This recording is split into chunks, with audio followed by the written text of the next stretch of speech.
Hello students, last lecture I ended by discussing the transitive relation and its definition.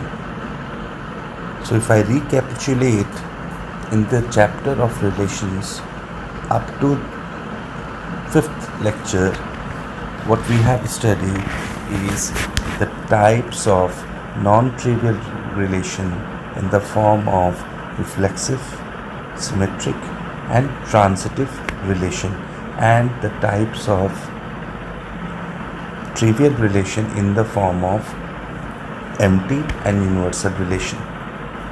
Non trivial में हमने identity relation भी पढ़ा है, and then we summarised all the aspects by introducing the definition of equivalence relation. किसी relation को हम equivalence कब कहते हैं? When it is reflexive, symmetric as well as transitive defined or transitive relation defined on non-empty set. Today, continuing further, not with definitions but with practice problems related to relation, I begin my lecture by discussing illustration 2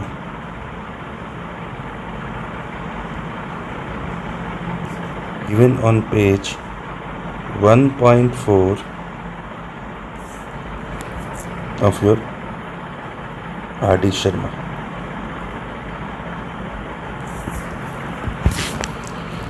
It says, it is given that relation R as x comma y such that x divides y for all elements x and y belonging to. So basically the relation is defined on set of natural numbers, which is an infinite set. In the question, they want to examine whether relation R is transitive or not. What I will be doing, I'll be taking up this entire problem and will be discussing all the aspects from reflexivity. So I can ask here, is relation R reflexive on N?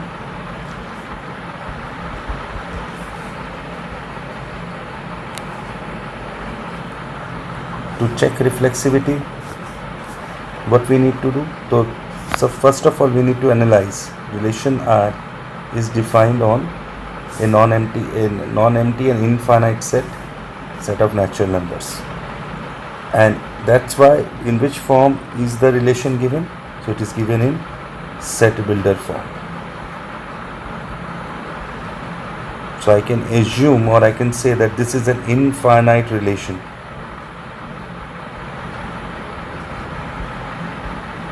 Infinite relation.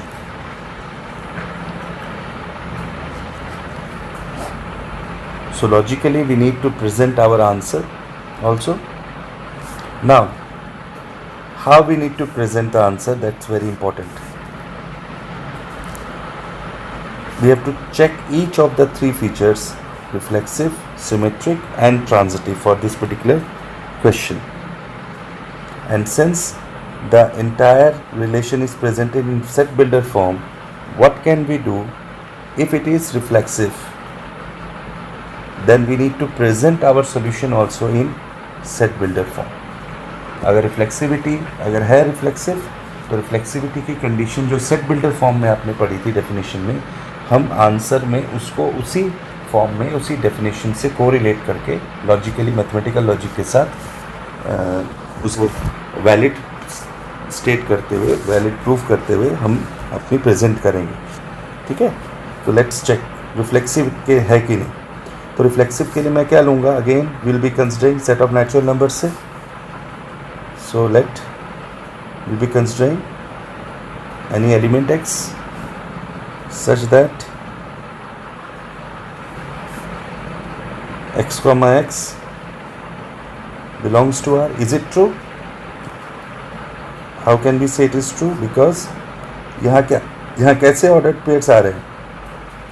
इस relation में ordered pair आ रहा है जिसका first component second component को divide कर रहा है.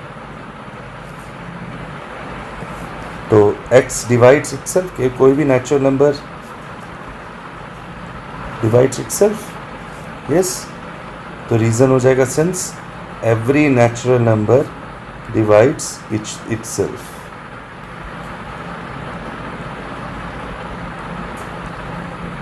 Divides itself. So thus we can say that x comma x belongs to R for all elements x belonging to natural number.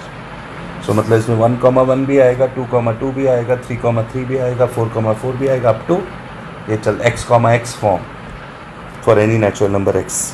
तो क्या हम लोग कंक्लूड करेंगे? Therefore relation R is what we are going to write is reflexive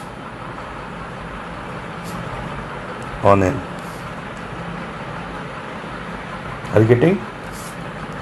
That's the first aspect.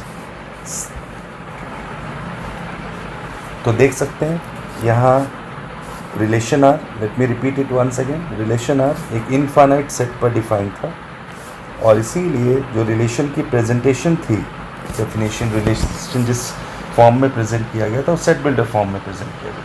तो जब भी आपको तो ऑब्वियसली एक इनफाइनाइट रिलेशन प्रेजेंटेड है इन set builder form.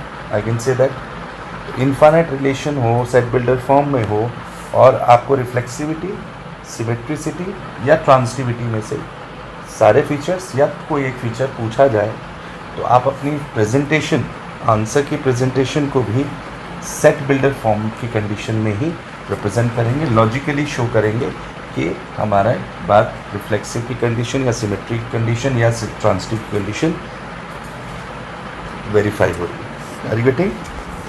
That's how your presentation should be. तो हमने एक जनरल एलिमेंट यहाँ रिफ्लेक्सिव के लिए लिया, इसीलिए सेट बिल्डर फॉर्म में एक जनरल आर्बिट्री एलिमेंट x लिया और देखा कि क्या x comma x form minimum condition चाहिए, होना ही चाहिए ना रिफ्लेक्सिविटी के लिए. तो x कॉमा x फॉर्म मौजूद है कि नहीं. तो लॉजिकली देखें कोई भी नेचुरल नंबर खुद को डिवाइड करेगा, तो इसीलिए x कॉमा x फॉर्म यहाँ मौजूद है. That's why this particular relation is reflexive on n. Continuing further, if I ask whether the second part, if I ask these relation are symmetric on n, again we have to check symmetricity. Relation infinite relation है, defined on an infinite set natural number, given in presented in set builder form. So what we are going to do, symmetric के लिए भी हम check करेंगे through, और थोड़ा सोचेंगे कि कोई काउंटर एग्जांपल हमारे दिमाग में आ सकता है, क्या ये सेटिस्फाई कर रहा है कि नहीं कर रहा है तो हम डायरेक्टली सेट बिल्डर फॉर्म में की डेफिनेशन से सिमेट्रिक को जोड़ देंगे. ठीक है, जो सिमेट्रिक की कंडीशन है सेट बिल्डर फॉर्म में. और अगर नहीं कर रहा तो we can think about some counter example जो हमारी बात को मेंटेन करेगा या बताएगा. तो what we are going to consider, let, तो for symmetric we consider 2 elements at a time. 2 elements x comma arbitrary general elements लिए x comma y such that belonging to natural number such that x comma y belongs to r. इसका मतलब x divides y, isn't it? x divides y. अगर x y को divide कर रहा है तो थोड़ा सा सोचिए, अगर x y को डिवाइड करता है तो क्या ज़रूरी है हमेशा कि y भी x को डिवाइड करे? Is it always necessary that y will also divide x? No, no. So that means we can think of something, some ordered pair. Suppose 1, 2 belongs to R होगा. क्यों? क्योंकि 1 divides 2. Natural number 1 divides 2, isn't it? But 2 does not divide 1. इसका मतलब 2, 1 will not be part of the relation R. So we get our counter example. So here what can we do? हम उस अगर हमारे पास counter example है, हम उस counter example को प्रेजेंट कर दें.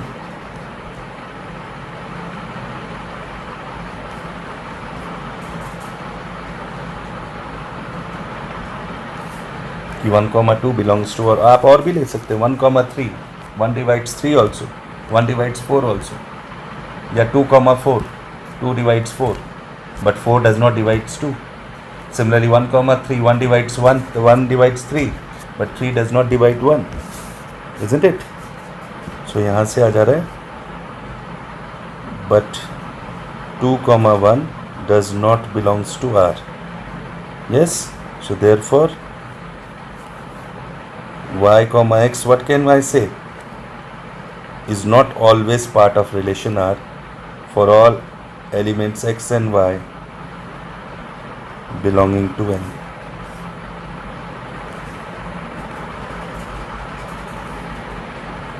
So what can we conclude? That relation R is not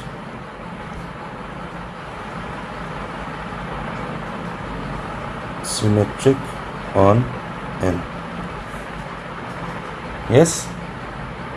In the same manner, if I ask about the third feature कि relation R transitive है कि नहीं, is relation R transitive on N? Now the same relation R can also be presented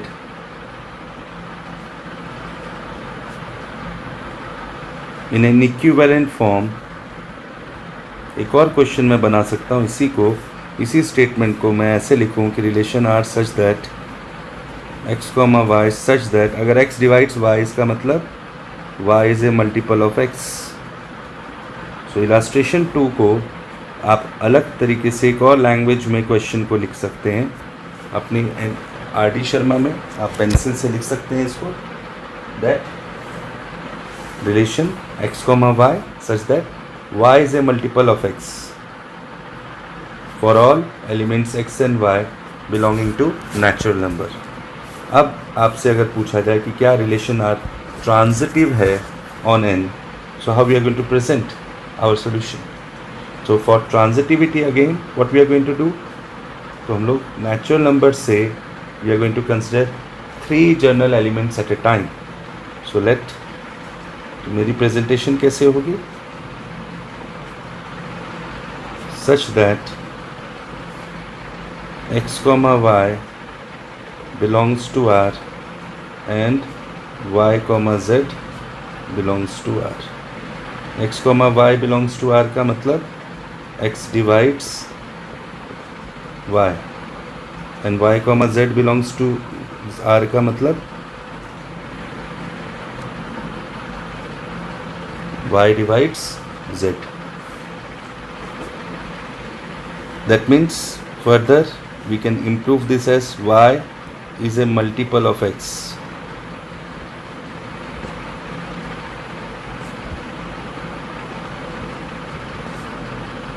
And z is a multiple of y.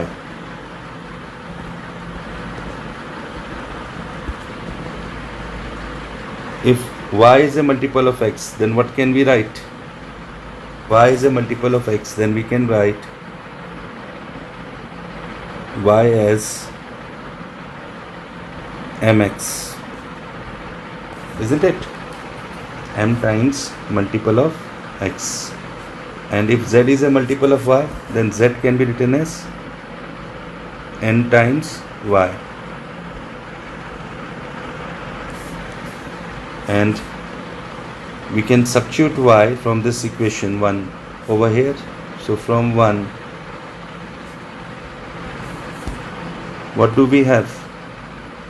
Z equals to n times y can be replaced as mx. So it is mnx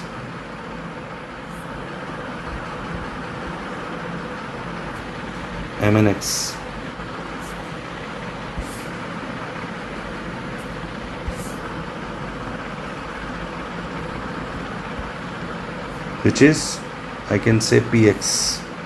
So z as px means z is a multiple of, z is also multiple of x. That means x divides z,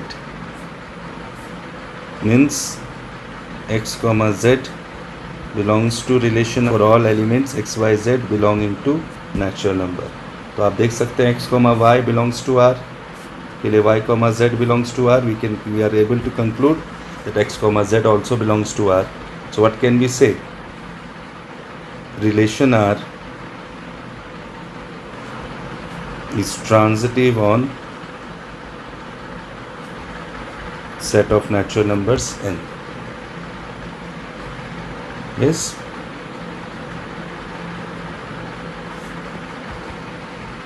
Similarly, in your copy you can write the question, this particular question in another language or another form which I have already stated,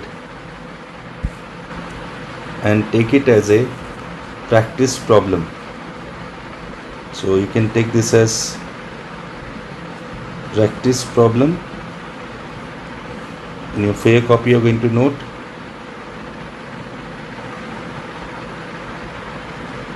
the question is, check whether relation R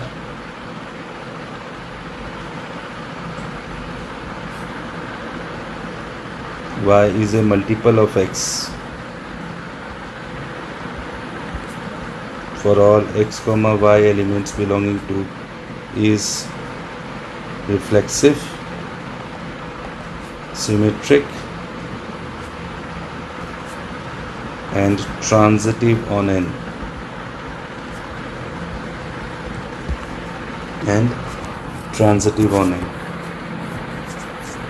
Also, there is a similar question in page 1.6, example 4th, first part of your R.D. Sharma, related to this particular type only.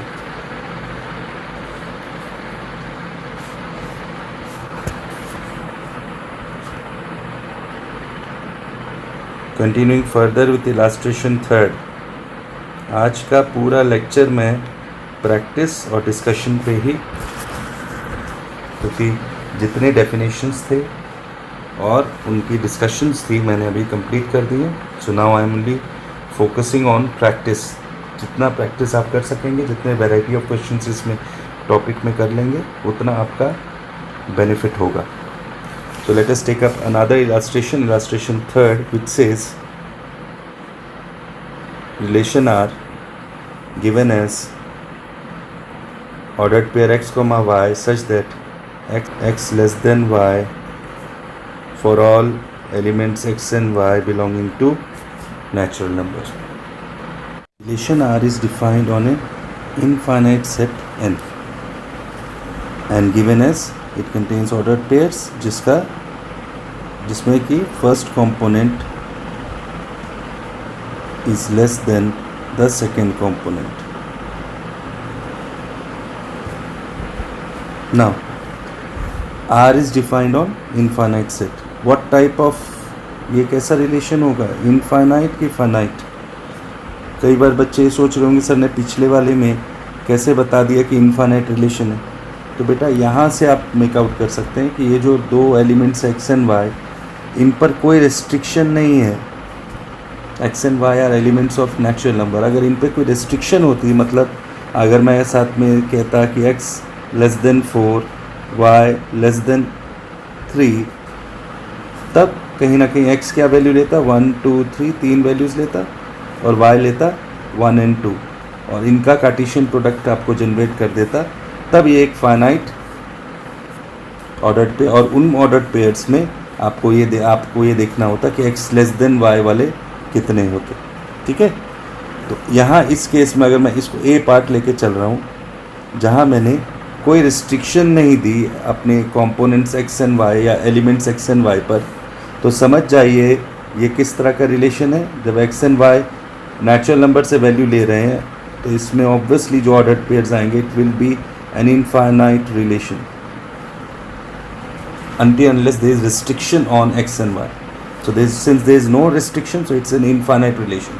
और यही reason है कि again ये set builder form में ही relation present किया गया है आपके सामने।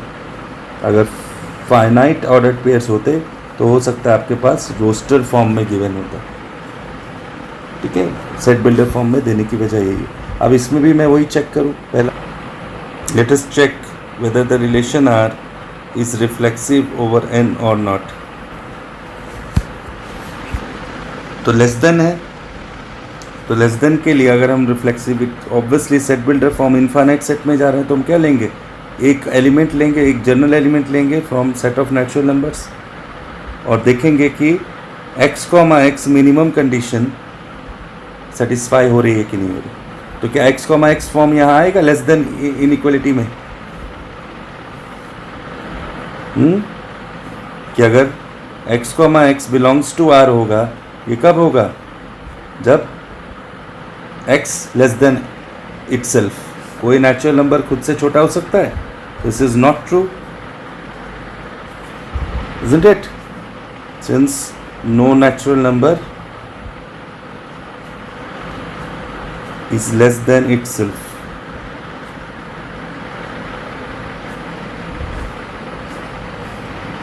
काउंटर एग्जाम्पल देना चाहते हो?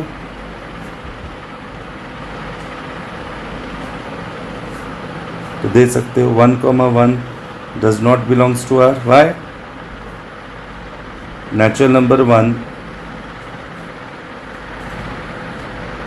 cannot be less than itself, isn't it? So thus क्या कंक्लूजन आ रहा है कि x, x does not belongs to R for all elements x belonging to natural number n. That means relation R is not reflexive on n. Let's check for symmetric. Let's check the second aspect for the relation, whether the relation R is symmetric over n or satisfies symmetricity property or not. तो उसके लिए क्या करेंगे? Again infinite set पे define है तो हम एक कोई दो जनरल एलिमेंट लेंगे, x, y, x and y belonging to natural numbers such that ordered pair x, y belongs to R. Ordered pair x, y belongs to R का मतलब element x natural number x less then y। अगर x less then y है तो this implies that y less than x is not true, isn't it? Counter example कैसे? y, x कब होगा? जब y less then x हो। तो अगर x लेस देन y है तो क्या y भी x से छोटा होगा? नहीं ना। तो if I take up an example, 1, 2 belongs to R as element 1 is natural number 1 is less than 2, but 2 is not less than 1 implies ordered pair 2, 1। तो 1, 2 के रिस्पेक्ट में 2, 1 मौजूद नहीं है। तो इससे हम लोग क्या कंक्लूड कर सकते हैं?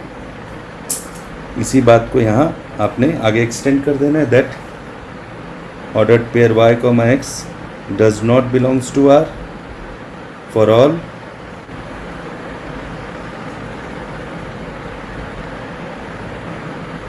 belonging to n. So thus relation R is not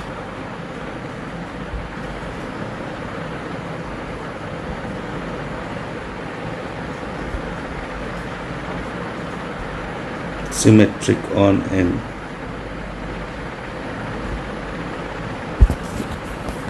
Continuing further,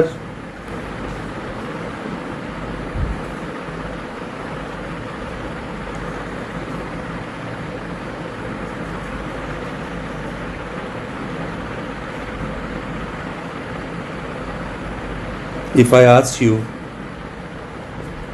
to check the transitivity for the relation R, again infinite set, infinite relation obviously, तो डेफिनेशन को भी हमको सेट बिल्डर फॉर्म से रिलेट करके बताना है ट्रांजिटिविटी की condition को. सो कितने एलिमेंट्स लेंगे at a time?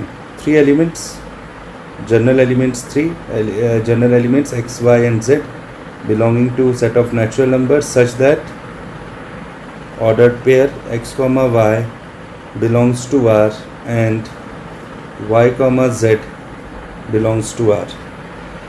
If x comma y belongs to R implies natural number x is less than y, and y comma z belongs to R means y comma z is less than y is less than z. So from 1 and 2 what can we conclude? Inequality है. What we have, that x is less than y and y is less than z. If x is less than y, y less than z, then x is also less than z. And if x less than z, that means ordered pair x comma z also belongs to R for all elements x, y, z belonging to natural number. So therefore relation R is transitive on n.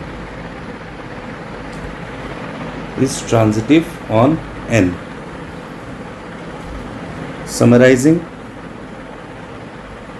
take 3. We have that this particular relation, or I can say less than relation, is what we have concluded so far. It is not reflexive, not symmetric, and it is a non-reflexive and non-symmetric relation, but transitive over set of natural numbers. अब इसी के साथ हम लोग कई practice problems या कई similar problems attach कर सकते हैं. मैं कई सारे क्वेश्चंस फॉर्मुलेट कर सकता हूँ, जैसे कि relation R x, y, ordered pair x, y such that x belongs to y for all, such that x less than y for all elements x, y. अब यहाँ मैंने नेचुरल नंबर दिया था, तो इसको मैं होल नंबर भी दे सकता हूँ, इंटीजर भी दे सकता हूँ, रैशनल भी दे सकता हूँ, इरेशनल भी दे सकता हूँ, रियल नंबर भी दे सकता हूँ. सिर्फ कॉम्प्लेक्स नंबर नहीं दे सकता, क्योंकि कॉम्प्लेक्स नंबर में इनइक्वलिटी रिलेशन एग्जिस्ट नहीं करेगा. तो ये सारे आपके कई क्वेश्चंस, मुझे सेट चेंज करने हैं, मुझे कई इक्विवेलेंट क्वेश्चंस मिल जा रहे हैं, और इन सब में आप देखेंगे एक बात, एक कॉमनैलिटी आएगी कि relation R, again it is not reflexive, not symmetric, as we have already proven. आप रियल नंबर के लिए एक क्वेश्चन और बना के कर लीजिएगा. इसी तरह से आप अपनी कॉपी में सॉल्यूशन को प्रेजेंट करिएगा, क्योंकि बोर्ड में भी आपकी प्रेजेंटेशन ऐसी ही होनी चाहिए जिस तरह से मैंने हर एस्पेक्ट को लिखते चला जा रहा हूँ. यस, और प्रैक्टिस प्रॉब्लम्स और आप ले सकते हैं फर्दर.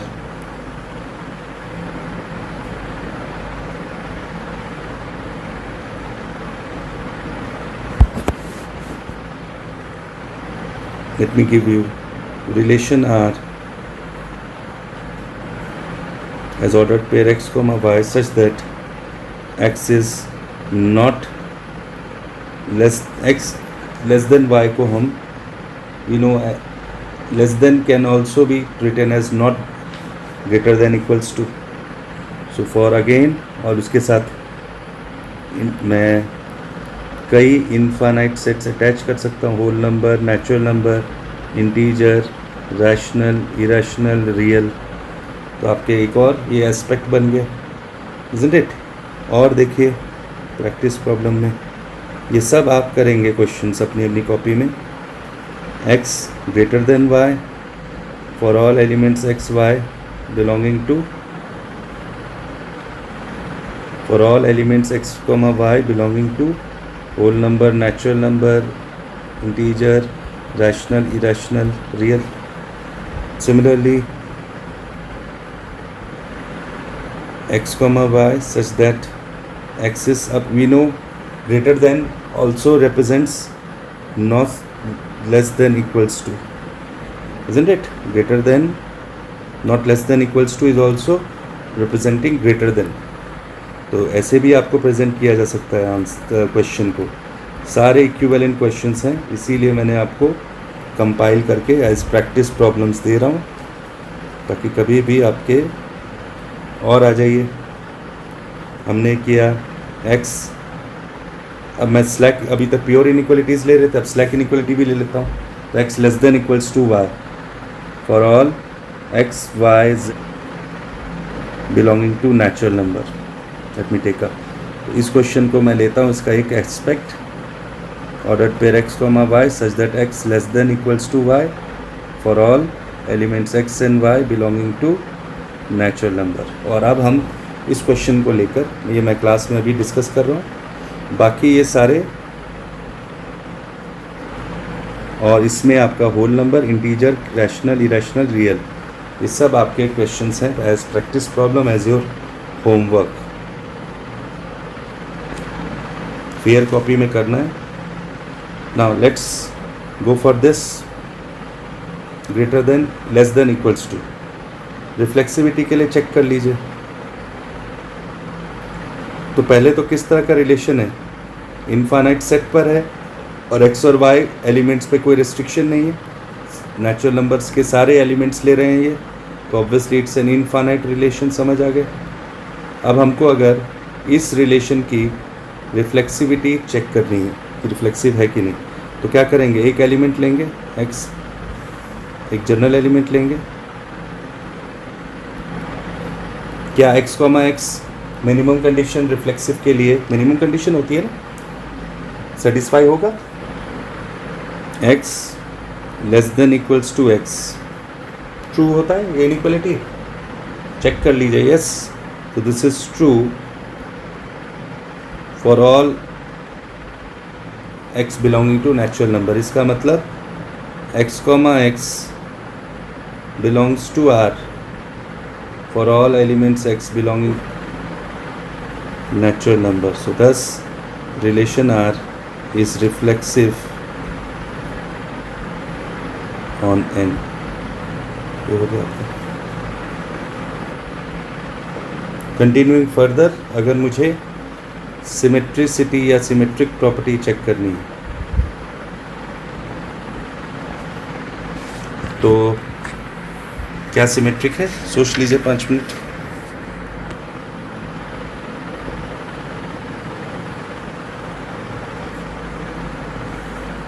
तो क्या होगा, हमारे पास कोई काउंटर एग्जांपल ध्यान में आ रहा है.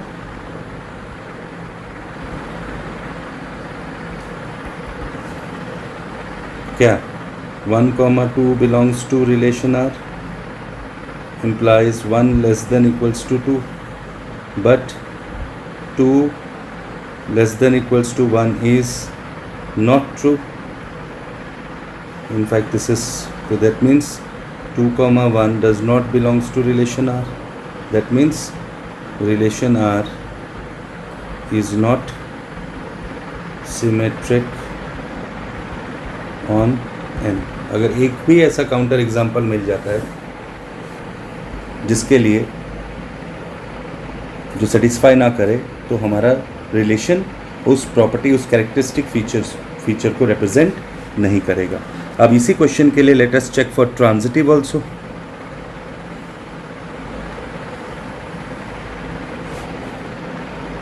क्या है, तो उसके लिए हम लोग 3 elements, obviously it's an infinite relation, ये तो समझ ही आ रहा है आपको, इनफाइनाइट सेट, और इसमें x और y पे कोई रिस्ट्रिक्शन नहीं है, तो इसलिए इनफाइनाइट रिलेशन है. तो will be considering 3 general elements from natural numbers such that x, y belongs to R and y, z belongs to R. इसका मतलब x less than equals to y and y less than equals to z। अगर इसी को combine कर लें, so combining 1 and 2, what do we have? X less than equals to y less than equals to z implies x less than equals to z. If x less than equals to z, that means x comma z belongs to relation R for all elements x, y and z belonging to natural number. So x comma y and y comma z के respect में x comma z भी मौजूद है, therefore relation R is transitive on n। तो यहाँ से समझ आ गया कि less than equals to inequality जो होती है वो आपकी रिफ्लेक्सिव होती है एंड ट्रांजिटिव होती है, but not symmetric on n। इसी में आपके दो और प्रैक्टिस प्रॉब्लम, इनफैक्ट 3 और प्रैक्टिस प्रॉब्लम्स आ सकते हैं।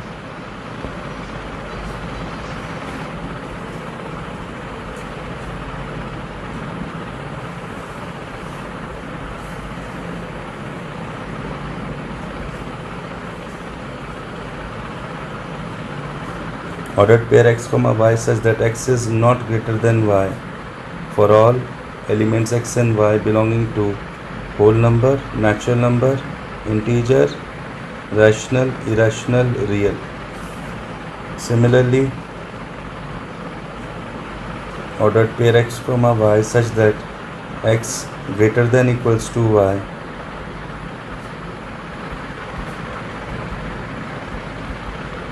तीन क्वेश्चन और आपके मैंने कंपाइल कर दिए इसी नेचर के, जिनको आप ले सकते हैं as your practice problem.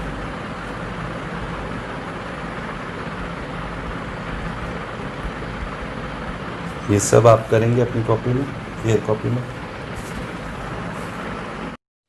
Continuing with illustration 4 given on page 1.5 of your R.D. Sharma, which says that which define a relation R defined on P of S. What do you mean by P of S? It means the power set of a non-empty set S, as relation R equals to ordered pair A comma B such that A is subset of B. Both are written in bold letters, so obviously your both the sets as both A and B are your sets।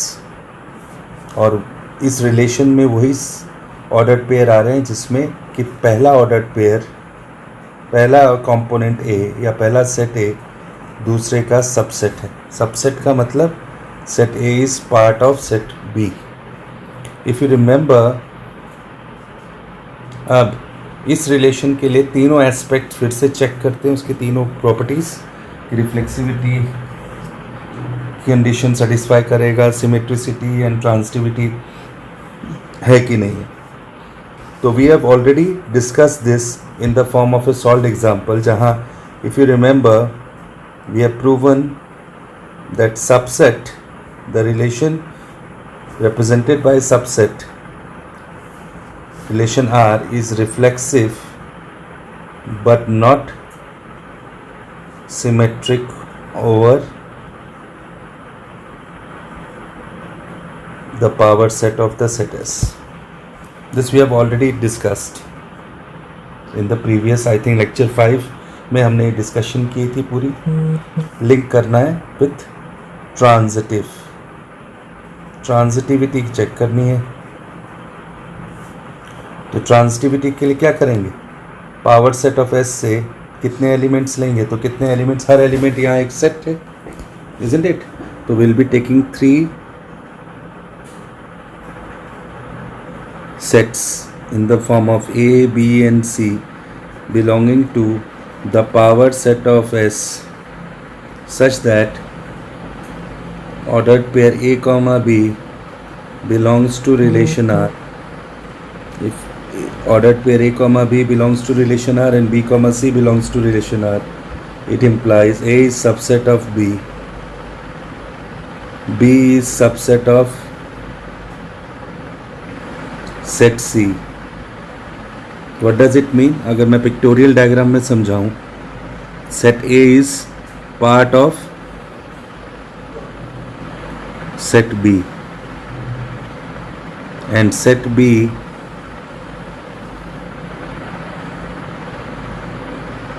is part of set C. So क्या A part of C नजर आ रहा है? So in this diagram itself you can see that A is part of set C. So what can we write? That from 1 and 2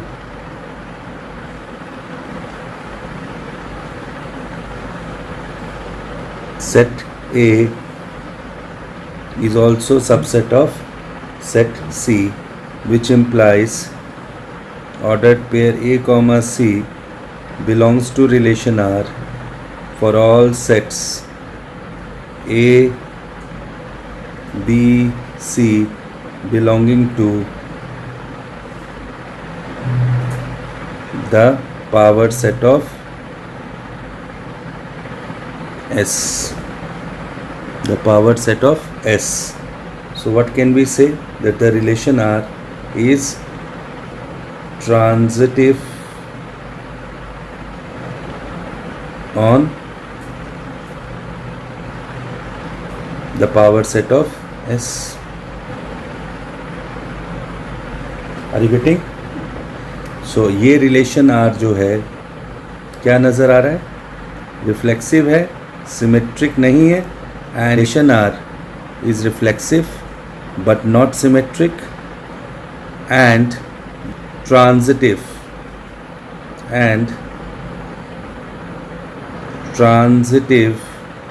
on P of S.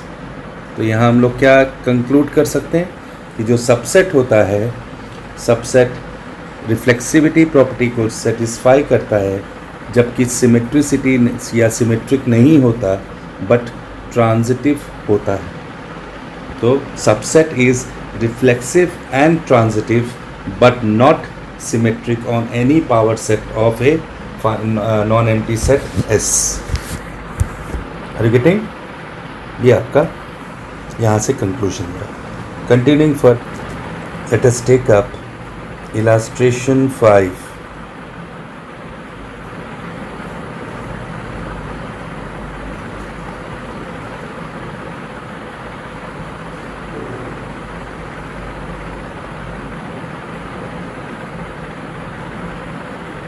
Illustration 5,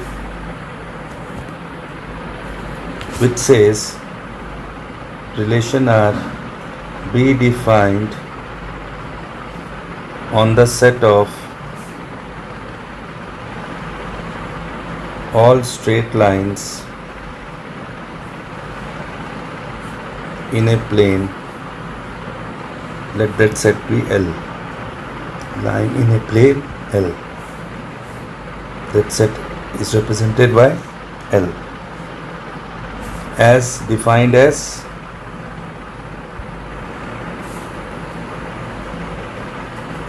ordered pair L1 comma L2 such that line L1 parallel to line L2 for all lines L1 and L2 belonging to the set L. Now let us check for this particular relation. Let us check the three features, all the three features individually. तो यहाँ proceed करने से पहले, answer represent करने से पहले, answer को present करने से पहले we need to analyse what is set L. तो set of all straight line, तो प्लेन में कितने स्ट्रेट लाइन्स होंगे? Infinite. So it is an infinite set L. इसीलिए आप देख रहे हैं कि ये सेट बिल्डर फॉर्म में गिवन है. तो इसका मतलब, और ये पैरेललिज्म रिप्रेजेंट कर रहा है, parallelism of lines. Parallelism of lines के कुछ फीचर्स तो हम लोग पहले भी डिस्कस कर चुके हैं. Do you remember? We have already shown that parallelism of line is reflexive and symmetric over L. तो रिफ्लेक्सिविटी और सिमेट्रिसिटी तो हम लोग पहले ही डिस्कस कर चुके हैं पैरेललिज्म के लिए. अब हमको ट्रांजिटिविटी के लिए चेक करना है बस. तो ट्रांजिटिविटी के लिए कितने एलिमेंट्स लेंगे सेट एल से? 3 एलिमेंट्स, मतलब 3 लाइंस. तो let lines L1, L2, L3 belong to the set L such that ordered pair L1, L2 belongs to R and L2, L3 belongs to R. L1, L2 belongs to R का मतलब line L1 parallel to line L2.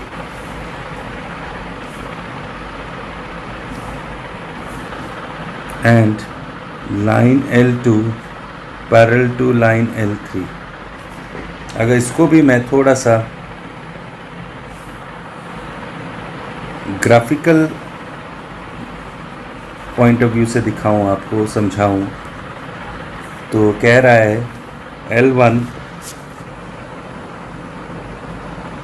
parallel to line L2 and L2 further is parallel to line L3. So क्या समझ आ रहा है यहाँ से कि L1 is also parallel to L2 because two lines parallel to a common line are parallel to each other, isn't it? So this implies that line L1 is also parallel to line L3. Why? Since lines parallel to a common line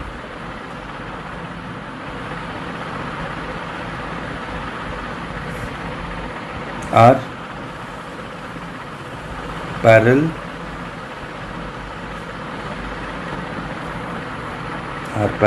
to each other. Yes. So what can we conclude? That line L1, L3 also belongs to the relation R for all lines L1, L2, L3 belonging to the set L. Therefore, relation R is transitive on L.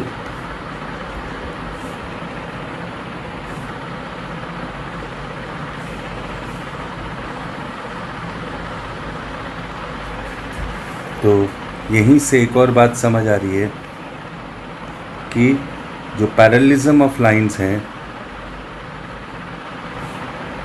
Parallelism of lines reflexive भी है relation, symmetric भी है and transitive भी है. That means कहते हैं उसको equivalence relation कहते हैं. So therefore I can say that the above relation R, which represents the parallelism of lines, is an equivalence relation on L.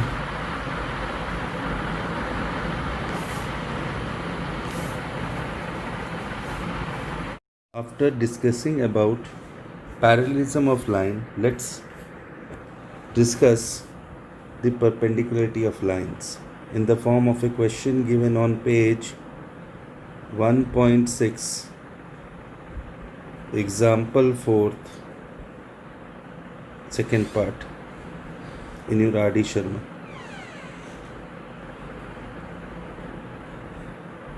Which says again the same set L, set of all straight lines in a plane,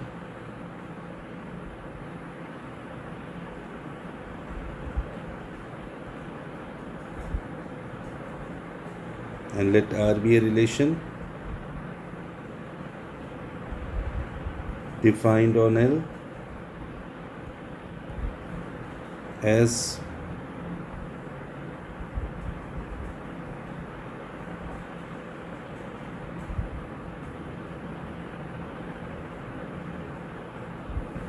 ordered pair L1, L2 such that line L1 is perpendicular to line L2 for all lines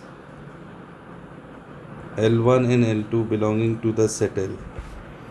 Now again, for this particular case, let's check all the three definitions of features in the form of reflexive, symmetric and transitive. And if you remember this question, perpendicularity of lines,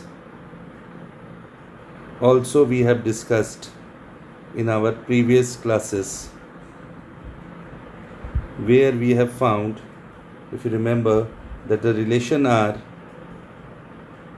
or perpendicular of lines is not reflexive, was not reflexive but symmetric on the set L. Do you remember? Symmetric क्यों नहीं है, reflexive क्यों नहीं है? क्योंकि कोई भी line खुद के परपेंडिकुलर नहीं होता. सिमेट्रिक क्यों है? क्योंकि अगर L1 L2 के परपेंडिकुलर है तो L2 भी L1 के परपेंडिकुलर है. We have already discussed about this, but we haven't discussed the transitivity part. तो let us check the transitivity, whether the given relation is transitive or not. या मैं तो उसके लिए क्या करेंगे, let lines L1, L2, L3 belonging to set L such that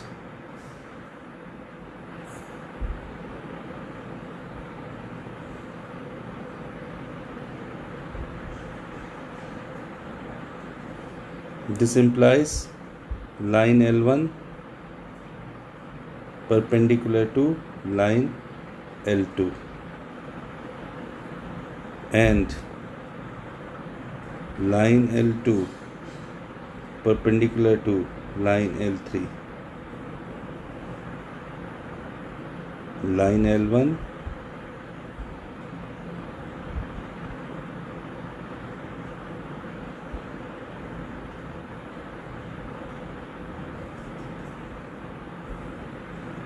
and this has the second part. So you can see L2 is perpendicular to L1 as well as L2 is perpendicular to L3. If a given line is perpendicular to two given lines to a common line, what happens? The two lines will be parallel to each other. तो क्या L1, L3 लाई करेगा? ये सोच लीजिएगा. ये यहाँ से ये रिलेशन ट्रांजिटिव है या नहीं है, ये पार्ट मैं आपको दे रहा हूँ सोचने के लिए एज होमवर्क. वैसे बता दूँ, relation R is not transitive. ये ट्रांजिटिव नहीं है. ट्रांजिटिव क्यों नहीं है, रीज़न आप ढूंढिएगा. I will ask you in doubt session about this.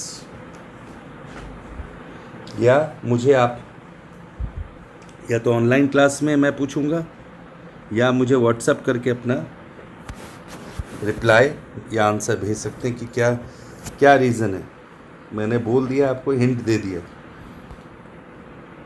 Continuing further with illustration 6. Illustration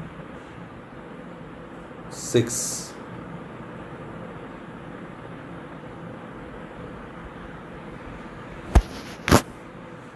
which says, it says let delta be the set of all triangles in a plane.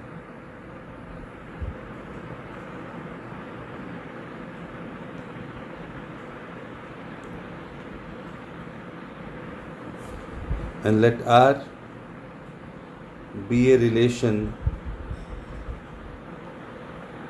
defined on delta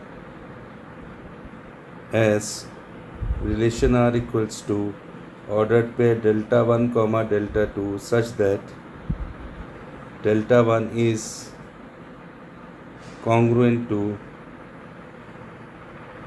delta two, delta one, delta two का मतलब समझ लीजिए, these are triangles.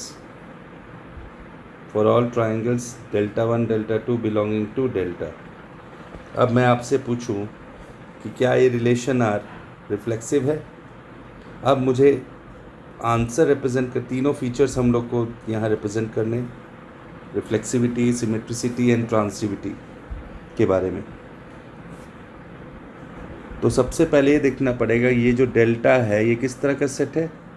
It's an infinite set, क्योंकि एक plane में आप कितने triangles बना सकते हो, इनफाइनाइटली मैनी। और चूँकि इन एलिमेंट्स पर कोई रिस्ट्रिक्शन भी नहीं है तो आपका ये एक इनफाइनाइट रिलेशन हो जा रहा है। अब जब आपको हर फीचर चेक करना होगा तो ऑब्वियसली इन ए जनरल वे आपको सेट बिल्डर फॉर्म में ही, इसीलिए सेट बिल्डर फॉर्म में इनफाइनाइट रिलेशन दिया है। तो आपके आंसर्स भी, आपके जो फीचर्स आप चेक करोगे वो भी आप सेट बिल्डर फॉर्म में ही रिप्रेजेंट करोगे। तो पहले रिफ्लेक्सिविटी के लिए देखा जाए तो कितने लेंगे, तो डेल्टा से एक एलिमेंट लेंगे, तो लेट ट्राइंगल, एक ट्राइंगल लेंगे। क्या कोई ट्राइंगल, और ये क्या क्या रिप्रेजेंट कर रहा है, ये रिलेशन रिप्रेजेंट कर रहा है कॉन्ग्रुएंसी ऑफ ट्राइंगल्स।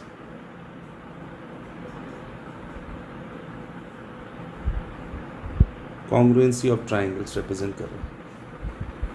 तो क्या कोई ट्राइंगल खुद के कॉन्ग्रुएंट होता है?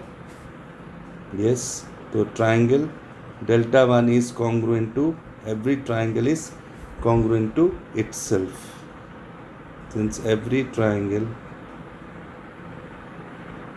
is congruent to itself. So what do we have? This relation R will contain ordered pair of the form. This relation R will contain ordered pair of the form delta 1 comma delta 1 belonging to relation R for all triangles delta 1 belonging to delta. So that means relation R is reflexive on delta. Relation R is reflexive on delta. That's the first feature.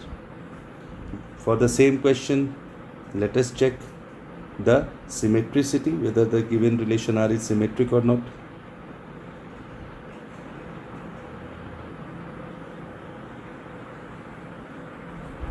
Symmetric के लिए कितने लेंगे?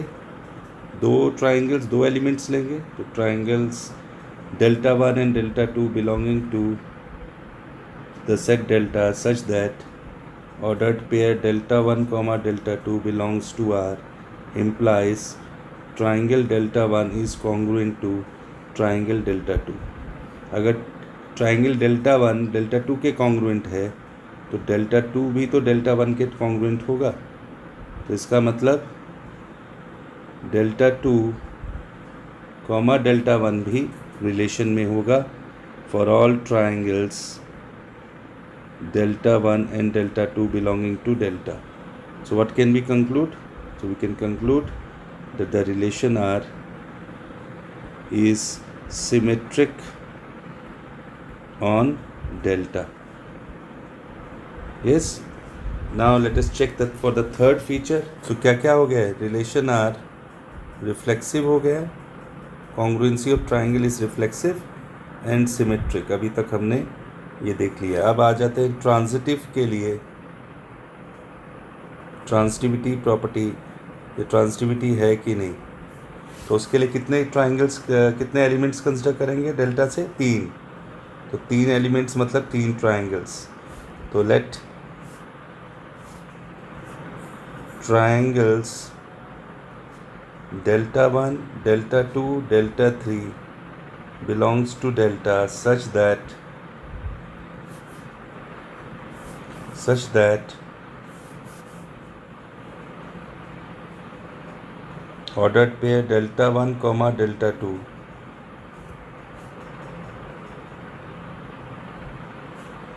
belongs to R and delta 2 comma delta 3 belongs to R. This implies that triangle delta 1 is congruent to triangle delta 2 and triangle delta 2 is congruent to triangle delta 3. delta 1 delta 2 के congruent है. Congruency का मतलब same shape and same size. तो delta 1 और delta 2 identical हो गए, delta 2 and delta 3 identical हो गए. So from 1 and 2 what can we conclude? That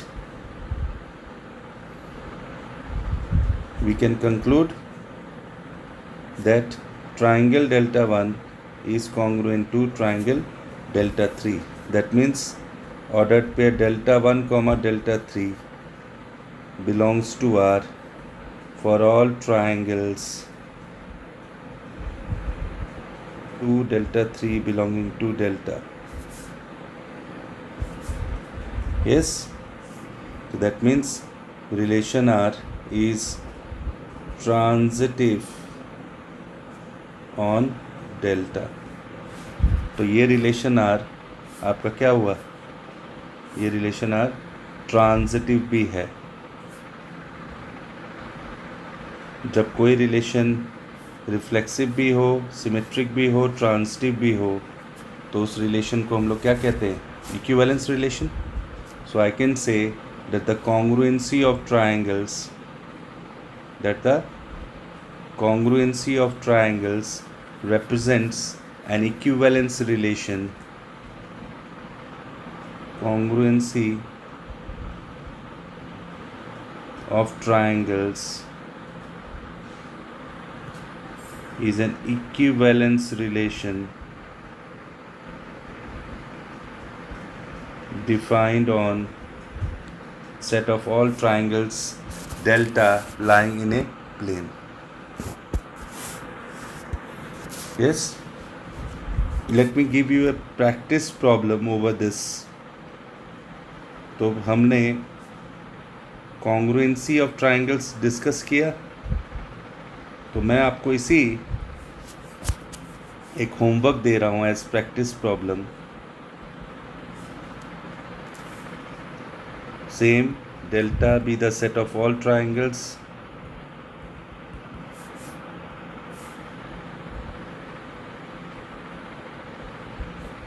lying in a plane. Let R be a relation on delta defined as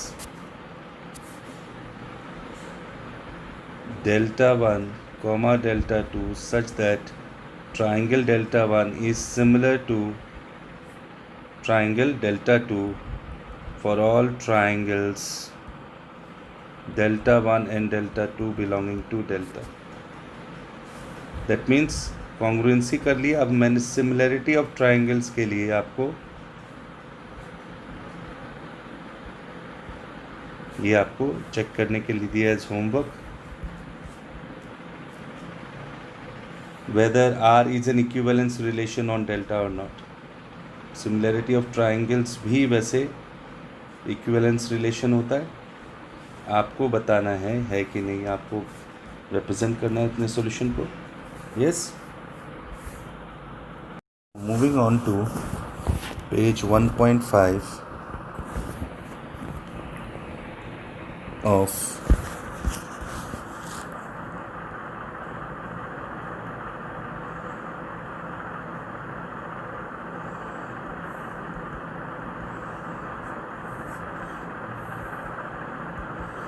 R.D. Sharma, we get the first example, first part. The first example, there are 3 parts. And each of these relations R1, R2, R3 are defined upon the set A whose containing elements as A, B, C. Let us take up the first one. R1 is given as ordered pair A comma B, A comma C, B comma B, B comma C, C comma A, C comma B, and C comma C. And they have asked in the question, state or find each of R1, R2, R3 is reflexive, symmetric and transitive. We have to find whether R1, so first of all R1 is relation defined on A Cartesian product A. You can see all the ordered pairs, the first and the second component comes from the set A. So obviously it's a relation defined upon on the set A, R1. Next we have to check whether this relation R1 is reflexive. So for reflexivity, what we have to go through, there are three elements in set A, B, C. So A, we can find A comma A, it is there. B comma B form is there. C comma C is also there in R1. So that's why we can say R1 is reflexive. It is reflexive. What about symmetric? So for A comma A, if I reverse or interchange the first and the second component, it remains as A comma A.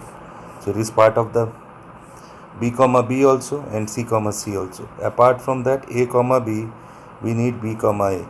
So for A comma B belonging to R1 implies B comma A is not part of R1.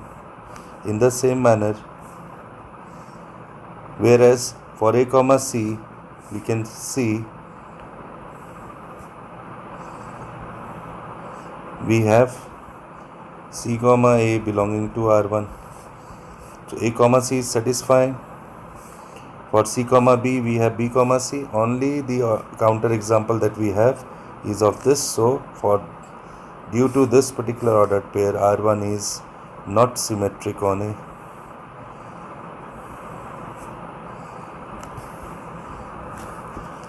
So the relation is not symmetric.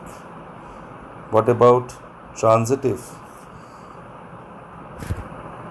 Now if I analyze the entire system over here, set A, which was given as a finite set. Set A was a finite set. Your relation R1 is also a finite relation over here. And finite, that's why the finite relation is given in roster form. Examples prior to this, we have seen that your set was infinite. So since there was no relation, then there was no restriction on the first and the second component.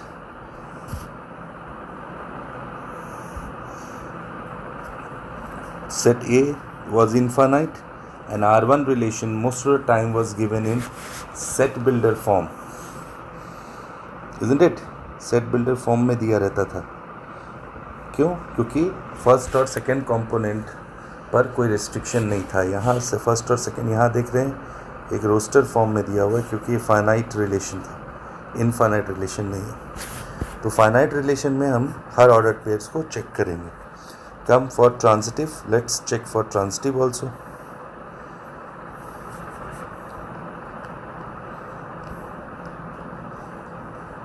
For transitive part, what I am going to do, I am going to make a right margin to make you understand for the time being. मैं एक right margin बना रहा हूँ, मतलब rough work कर रहा हूँ,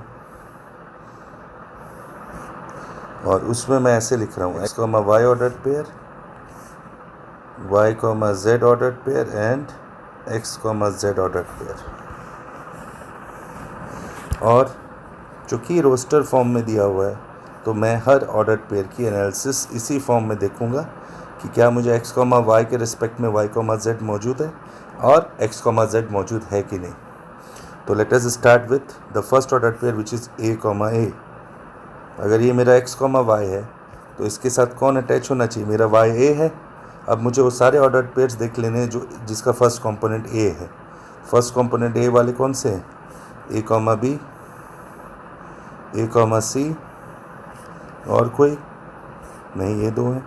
अब इसके रिस्पेक्ट में again you can C x comma Z क्या होगा, ये मेरा एक्स है, ये मेरा जेड है, तो ए कॉमा बी। अगेन यहाँ भी ये मेरा एक्स, ये मेरा जेड, तो ए कॉमा सी। दोनों पार्ट हैं रिलेशन R1 का, इज़न्ट इट? तो दोनों पार्ट हैं आपके, चेक हो गया। अब उसके बाद ए कॉमा बी के बाद मेरा क्या आएगा, ए कॉमा ए के बाद ए कॉमा बी आया order pair. Let us take up a और ए कॉमा बी। अब ये मेरा एक्स कॉमा वाई है। अब मुझे उस ऑर्डर पेयर चाहिए जो जिसका फर्स्ट कंपोनेंट बी है। तो कौन कौन है, देखिए एनालिसिस कैसे कर रहा हूँ, बी कॉमा सी। तो इसके बाद क्या आ रहा है, ये आ रहा है a comma b which is part of R1, R1 में है, होता है ये a comma b, b comma सी, तो a comma c again this is part of R1। In the same manner a comma b के बाद कौन सा ऑर्डर पेयर आया, ए कॉमा सी आया। ए कॉमा सी के साथ हम लोग वो ऑर्डर पेयर्स लेंगे जिसका फर्स्ट कंपोनेंट सी है। तो सी के लिए C comma A and there C comma B.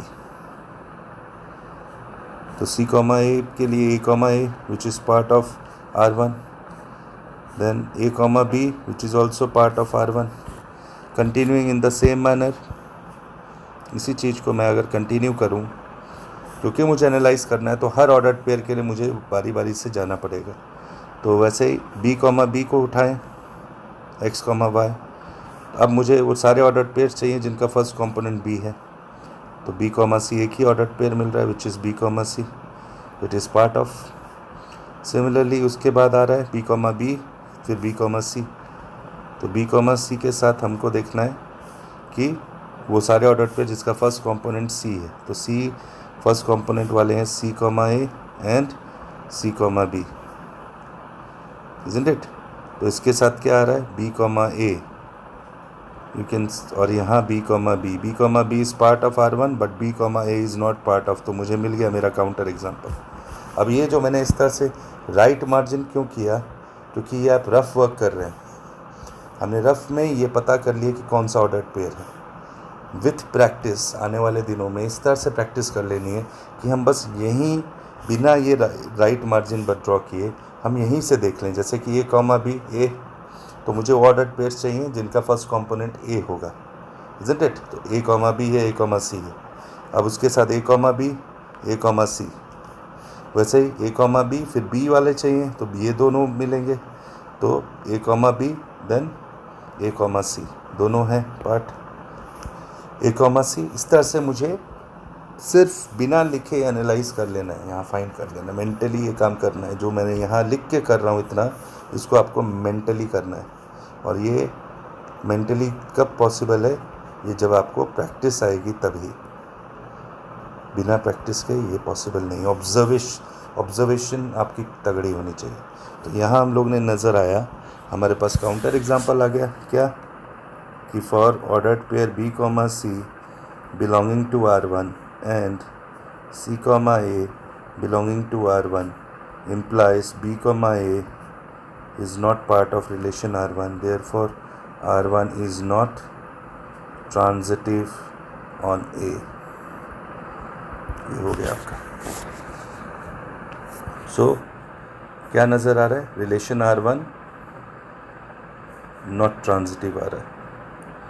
It is reflexive, not symmetric and not transitive on A। That's what our answer और conclusion is. Please note it down. Continuing further, again relation R2 जिसके order pairs दिए हुए हैं a comma b, b comma a comma सी,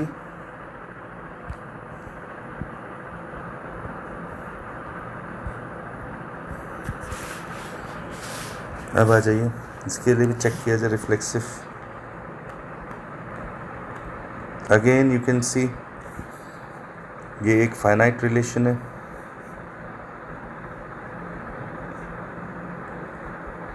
और इसीलिए roster form में given है R2। तो रोस्टर फॉर्म में गिवन है तो हर ऑर्डर्ड पेयर को हम लोग चेक भी कर सकते हैं। तो आप देख सकते हैं सेट A जिसके अगेन एलिमेंट्स हैं A B C, रिफ्लेक्सिव होने के लिए तो हमारा काउंटर एग्जाम्पल क्या बन रहा है, A, है नहीं है, B, C, is not present in the relation R2, so this implies R2 is not reflexive on A। Symmetric के लिए A, B के रिस्पेक्ट में B, A है, A, C के रिस्पेक्ट में C, A है, isn't it? तो ये तो मेंटली आप बता सकते हो कि R2 is symmetric on A। Transitive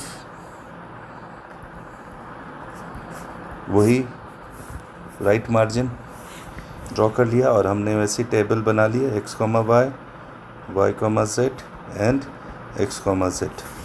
शुरू करिए A, B। अब वो ऑर्डर्ड पेयर सब ले लीजिए जो B से शुरू हुआ, तो वो एक ही नज़र आ रहा है B, A, isn't it?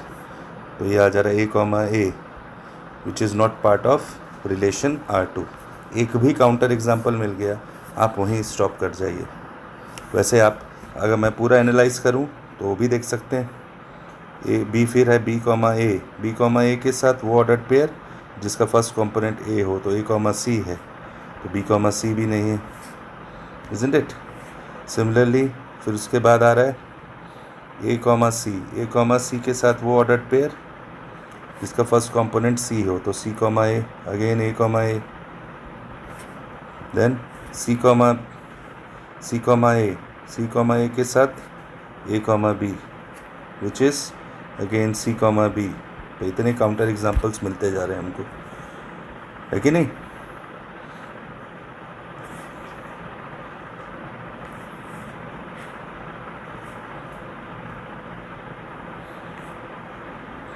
तो C, A के साथ और भी है A, B, A, C, तो C, C नहीं है। तो कई एग्जाम्पल्स हैं पर हमको एक ही मेंशन करना है, एक काउंटर एग्जाम्पल आप दे दीजिए। That is in this case the counter example that I have got is for A, B belonging to R2 and B, A belonging to R2 implies A, A is not part of R2, so therefore R2 is not transitive on A। ये हो गया आपका। तो क्या नज़र आ रहा है, reflexive नहीं है, सिमेट्रिक है, बट ट्रांजिटिव नहीं है R2, सीधी बात। Moving on to R3,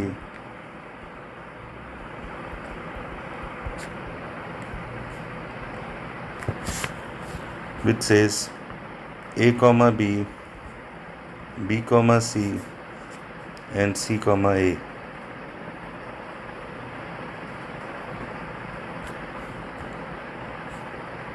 Again it's a finite relation, इसीलिए रोस्टर फॉर्म प्रेफर किया गया है। अब आ जाइए रिफ्लेक्सिव के लिए, तो रिफ्लेक्सिव है नहीं है, क्यों? क्योंकि A, A does not belongs to R3, B, B does not belongs to R3। एक ही चीज़ एक ही आप दे दीजिए तो भी हो जाएगा। That means R3 is not reflexive on A। What about symmetric? कोई एक काउंटर एग्जाम्पल देख लीजिए, तो A, B belonging to R3 implies B, A does not belongs to R3, so R3 is not symmetric on A। What about transitive? तो transitive के लिए देख लीजिए x, y, y, z and z, x, z। तो क्या हो रहा है, a, b। अब मुझे ऑर्डर्ड पेयर चाहिए जो b से शुरू हो, तो b, c, a, c नहीं है। वैसे ही b, c, तो मुझे ऑर्डर्ड पेयर चाहिए जो c से शुरू हो, तो c, a, तो b, a नहीं है। सिमिलरली c, a, b, तो c, b अगेन नहीं है। दैट्स वाई कोई सी एक को उठा लो। For a, b belonging to R3, b, c belonging to R3 implies a, c does not belongs to R3. That means relation R3 is not transitive on A. Continuing further with example 2,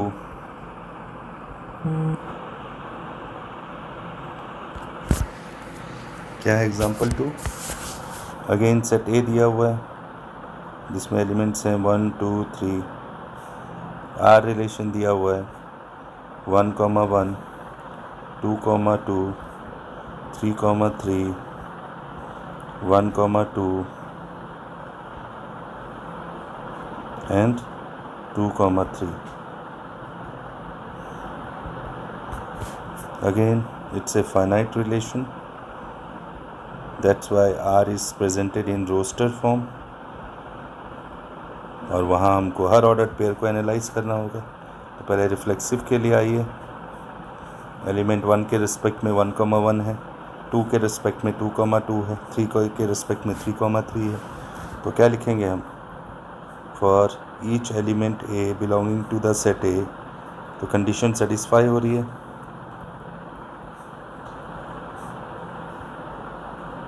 So this implies what? Relation R is reflexive on a symmetric। तो 1, 2 के respect में 2, 1, 2, 3 के respect में 3, 2 is not part of the relation R, so therefore relation R is not symmetric on A। Transitive के लिए वही analysis वैसे ही, x, y, y, z, x, z। तो आ जाइए 1, 1 कोई ऑर्डर्ड पेयर है जो 1 से शुरू हो रहा है, यस 1, 2, तो 1, 2 है मौजूद। सिमिलरली 2, 2 वो ऑर्डर्ड पेयर जो ट्रू से शुरू हो रहा हो, यस तो 2, 3।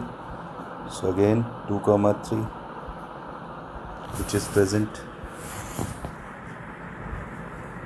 Isn't it? 3, 3 के रिस्पेक्ट में है ही नहीं, तो हम लोग चेक ही नहीं कर सकते उसको। 1, 2 के रिस्पेक्ट में देख लीजिए, तो 1, 2 के रिस्पेक्ट में 2 के साथ शुरू होने वाला है 2, 2 एंड दो ऑर्डर्ड पेयर्स हैं 2, 3। इसके रिस्पेक्ट में 1, 2 प्रेजेंट, वेरस इसके रिस्पेक्ट में 1, 3 is not part of the relation are.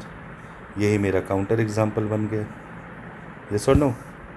तो हम लिखेंगे for ordered pair 1, 2 belonging to R and 2, 3 belonging to R implies 1, 3 is not part of relation R, so therefore relation R is not transitive on A। so ये transitive नहीं है, symmetric नहीं है, but reflexive है। तो R relation is reflexive but neither transitive, not symmetric, neither symmetric nor transitive on A. That's the conclusion. Continuing further, to the third example.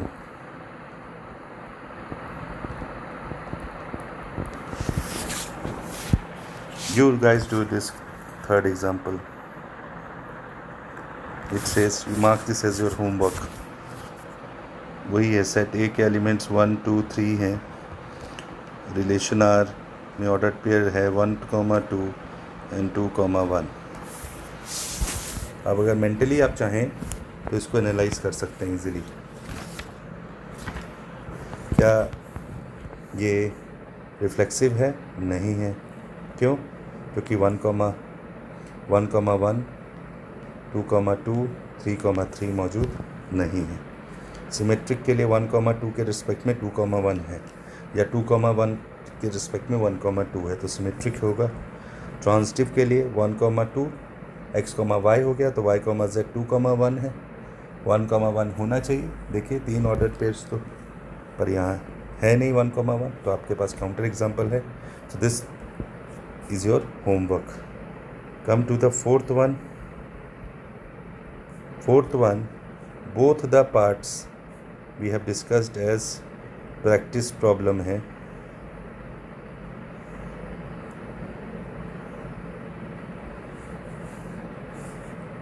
Part 1 भी और part 2 भी हम लोग ऑलरेडी डिस्कस कर चुके हैं, तो ये भी आपका होमवर्क हो गया.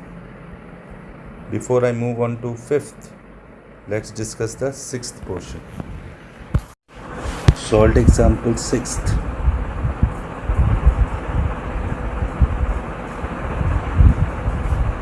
Given on page 1.7, R.D. Sharma.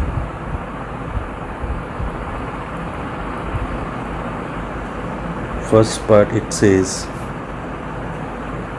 there is a finite set A consisting of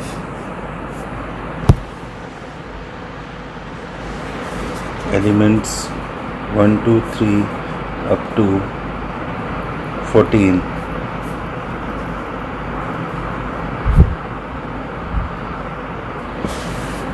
And relation are defined on set A as 3x minus y equals to 0 for all elements x and y belonging to the set A. Now, this particular information can be presented in many ways, like instead of x, y, I can also write this as, क्योंकि यहाँ से y क्या आ रहा है 3x, so x, 3x such that for all x belonging to A. Or I can also write this as x, 3x such that x lies between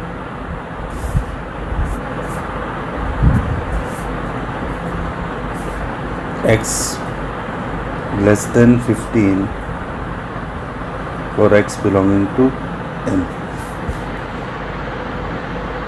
कई तरह से इक्विवेलेंट फॉर्म में इस क्वेश्चन को मैं प्रेजेंट कर सकता हूँ. तो आ जाएं जरा. दिख रहा है x वैल्यू कहाँ से कहाँ तक लेगा, 1 से 14 तक, और y भी वही वैल्यू लेगा 1 से 14 तक. तो x और y की वैल्यूज़ पर रेस्ट्रिक्शन है, तो किस तरह का रिलेशन होगा. ऑब्वियसली मुझे नज़र आ रहा है it will be a finite relation, और फाइनाइट रिलेशन है तो रोस्टेड फॉर्म में हम प्रेफर करेंगे. तो रोस्टेड फॉर्म में अगर मैं इसके ऑर्डर पेयर्स लिखूं तो x पहला वैल्यू क्या लेगा 1 देने पर 3x क्या हो जाएगा 3, 2 देने पर 3x 6, 3 is also 6 is also part of the relation of the set A. 3 देने पर 9 is also part. For 4 it is 12, but for 5 it is 15, which will be not part of the relation. तो 4 तक ही आएगा. So 1,3, 2,6, 3,9 and 4,12. This will be the roster form of your relation R. Let us check. For reflexivity, क्या reflexive है? तो आप देख सकते हैं 1,1, 2,2, 3,3, 4,4 एंड 5,5. इनफैक्ट 14,14 तक कोई भी नहीं है. तो ऑब्वियसली मैं डायरेक्टली लिख रहा हूँ, आप अपनी कॉपी में आंसर काउंटर एग्जाम्पल के ज़रिए लिखेंगे, प्रॉपरली रिप्रेजेंट करेंगे. सिमेट्रिक है तो क्या होगा आपका काउंटर एग्जाम्पल? तो काउंटर एग्जाम्पल होगा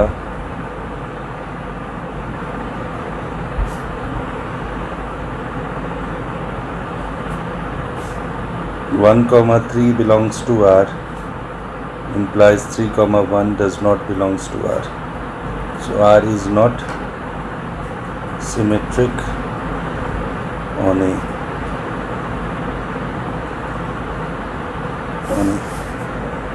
What about ट्रांसिटिविटी?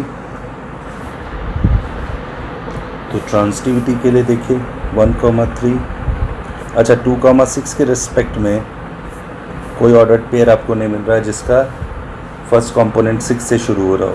4,12 के रिस्पेक्ट में कोई ऑर्डर्ड पेयर नहीं मिला जिसका फर्स्ट कंपोनेंट 12 से शुरू हो रहा हो, इज़न्ट इट? और 5, ठीक है, और 6,y कोई फॉर्म नहीं मिल रहा है. बट 1,3 के रिस्पेक्ट में 3,9 मिल रहा है. यस, तो ट्रांजिटिव के लिए क्या करेंगे? हमें ऑर्डर्ड पेयर मिल रहा है 1,3 belongs to R, 3,9 belongs to R, implies 1,9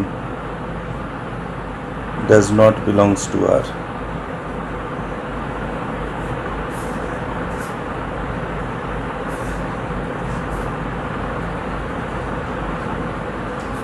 That means relation R is not transitive, isn't it? Is not transitive.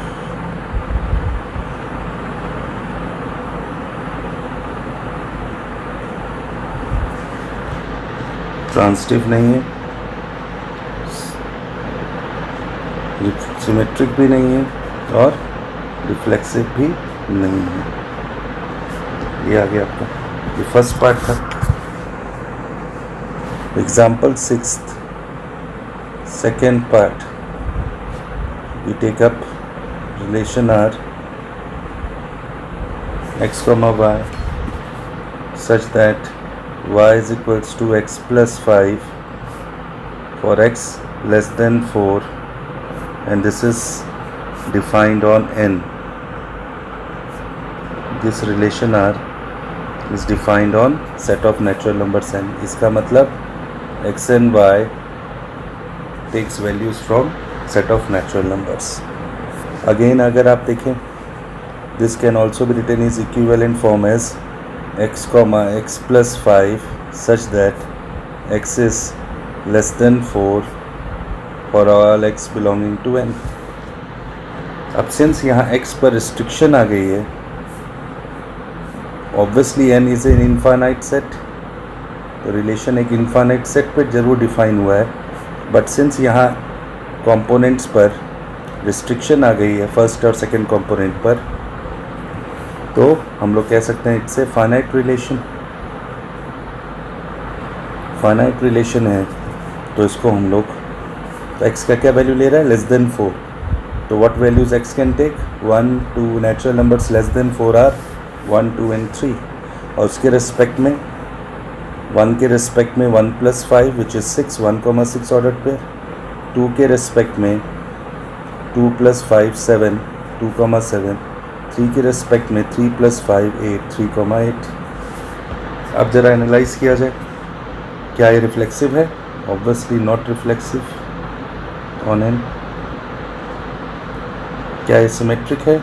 Not symmetric, because you know the reason. Copy में डायरेक्टली नहीं लिखेंगे, आप रीज़न के साथ लिखेंगे. रिफ्लेक्सिव क्यों नहीं है? क्योंकि 1,1, 2,2 A, A फॉर्म का ऑर्डर्ड पेयर इसमें नहीं है.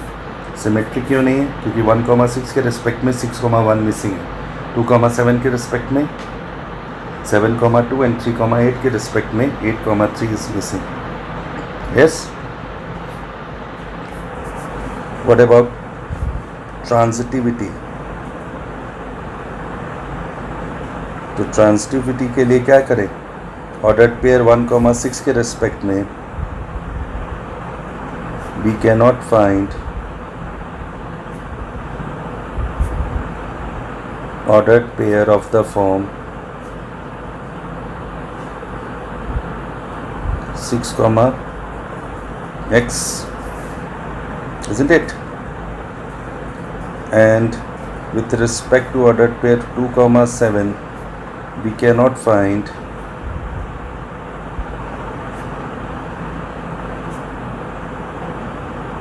ordered pair of the form 7, y. That's how you're going to represent. For ordered pair 3,8 we cannot find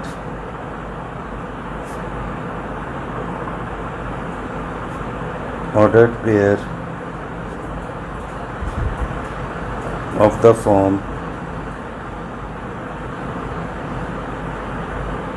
8, z.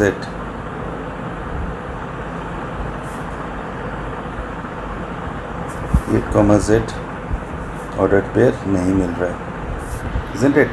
तो क्या बन जा रहा है ये? Default case of transitive relation. So I can write by default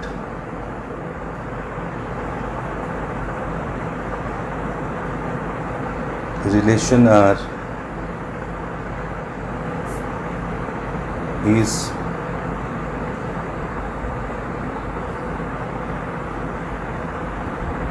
transitive over N. So relation R is not reflexive, not symmetric, but it is transitive over N. Let me give you a practice problem as homework.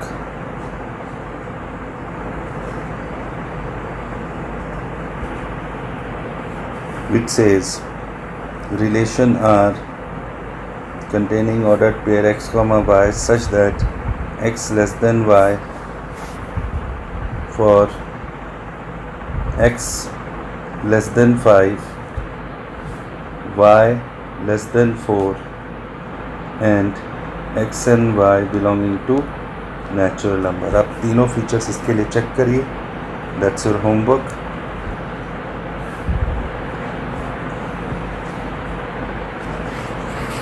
Continuing further, example 6th, third part, we get relation R as x, y such that y is divisible by x.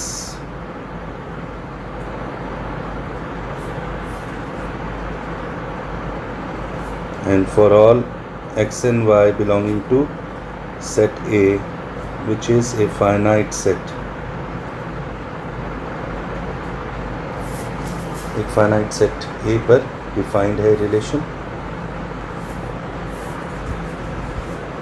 तो क्यों ना हम लोग, क्योंकि यहाँ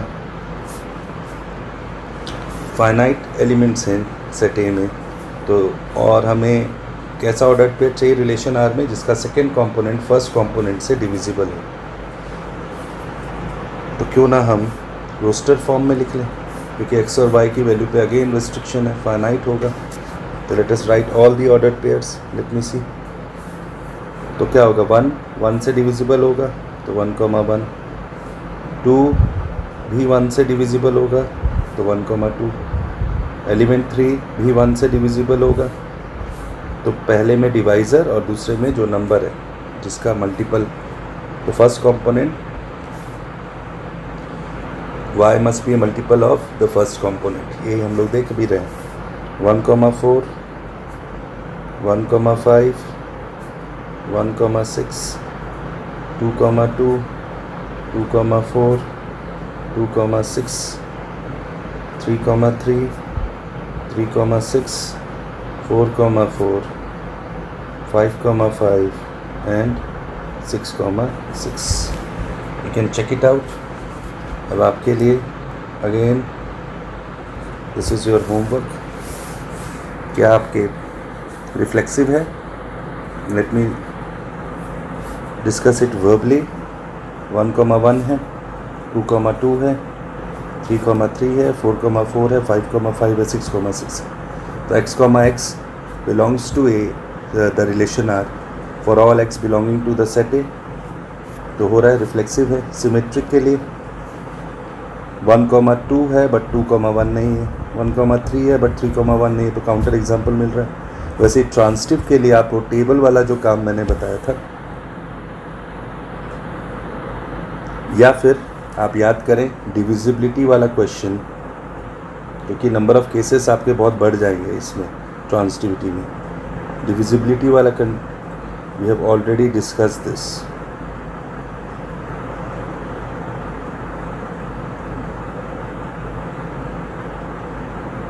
तो आप वहाँ से आप ये जनरेट कर सकते हैं. तो that's your 6th, 3rd part.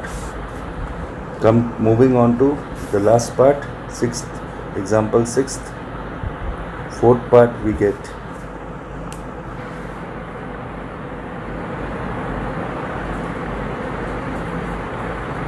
यहाँ रिलेशन आर डिफाइन किया गया है इनफाइनाइट सेट Z पर एस. इसीलिए आप देख सकते हैं सेट बिल्डर फॉर्म में गिवन है, क्योंकि इनफाइनाइट रिलेशन होगा. क्या है? x minus y belongs to Z for all elements x and y belonging to integers. So obviously it's an infinite relation.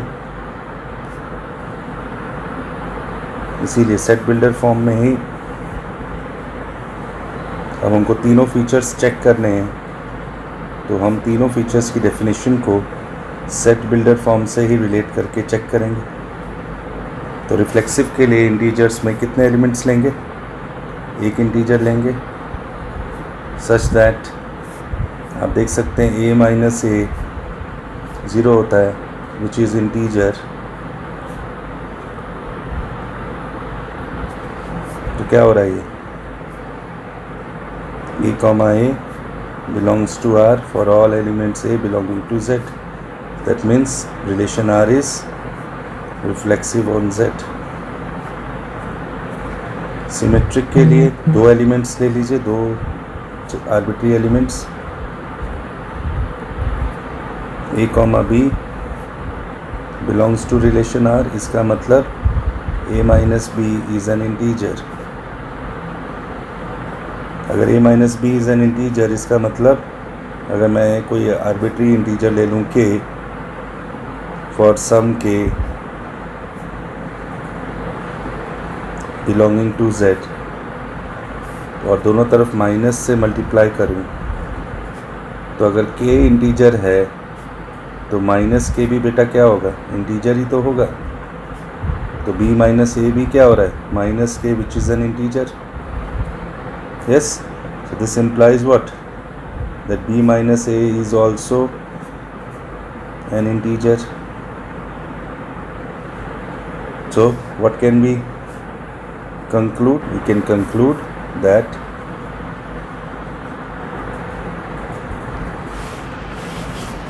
B, A is also part of relation R for all elements A and B belonging to.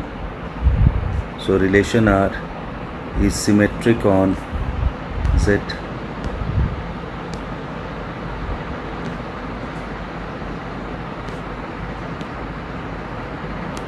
Symmetric on Z.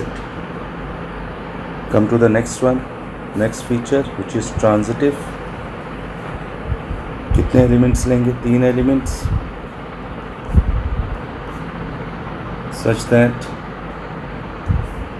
A, B belongs to R, B, C belongs to the relation R. That means A minus B is an integer, so as b minus c is also an integer.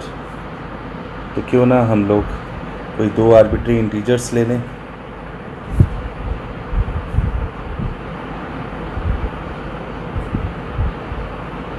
इसको mark कर लें as equation 1.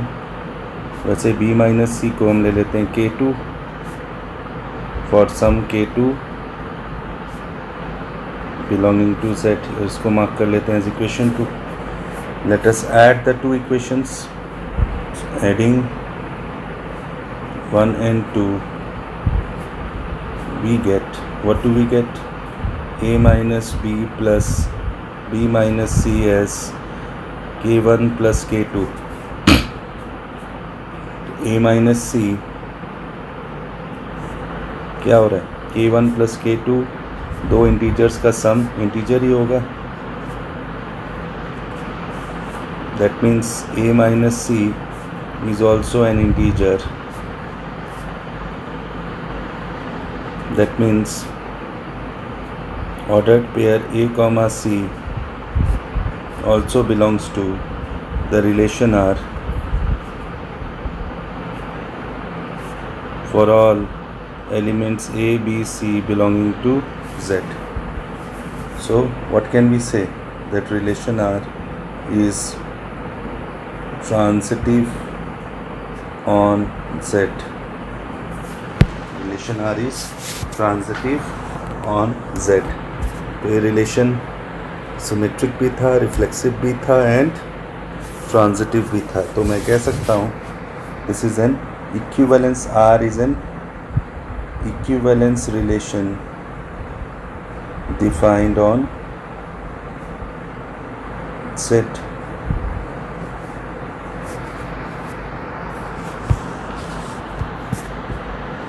वैसे example 7th, solve example 7th, you can mark it as your homework. Solved example 7th.